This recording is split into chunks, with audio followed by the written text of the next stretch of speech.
ባይታዊ አባ ኪዳነ ማርያምንም እስቲ እግዚአብሔር በእድሜ ያቆይልን በሉ። ሳስበው እኛ ሳንወለድ ሁሉ ሲሰብኩ ነበር እሳቸው። እኛ ሳንወለድ እናት አባቶቻችን ሁሉ ሳይጋቡ ሊሆን ይችላል እያስተማሩ ነበር። ኢትዮጵያ ውስጥ እያስተማሩ ነበር፣ እያስተማሩ አሉ። ይሄ እግዚአብሔር ቸርነት ነው። እና በቤተ ክርስቲያን ውስጥ ደግሞ ይገርማችኋል፣ እንኳን ያገለገለ ሰው ያገለገለ ዕቃ ክብር ይሰጠዋል።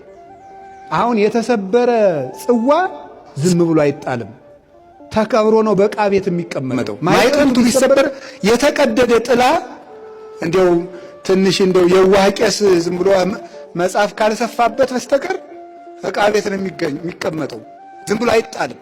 የተቀደደ ጥላ እንኳን ሳይቀር እግዚአብሔር ቤት ነው የሚቀመጥ። እንግዲህ ያገለገለ ዕቃ ክብር ካለው ያገለገለ አባትማ እንዴት ክብር የለውም? 40 ዓመት 50 ዓመት በላይ ኢትዮጵያን አገልግለዋል። ዙረው ደከመኝ ሳይሉ በዱር በገደል በገጠር የኮዳ ውሃ ብቻ ቋጥረው እየዞሩ ማለት ነው። እንግዲህ እሳቸው የሚጠብቁት ሞታቸውን ነው።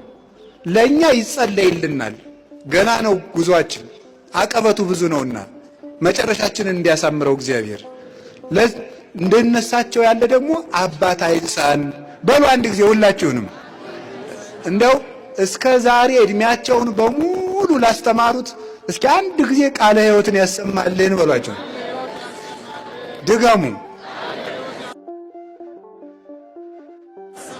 አዎ። ስለዚህ ቅድም ጸባቴ እንደነገሩን ግሩም የሆነ የሚያበራ ገዳም መስርተዋል። ስርዓቱ የተጠነቀቀ በልማቱ ደክሞ ምዕመናንን የሚያስተዳድር ለድሆች ሁሉ የሚደርስ ገዳም መስርተዋል። እየተስፋፋ ነው። አሁንም እንግዲህ ገዳሙንም በረድኤት ያጽናልን።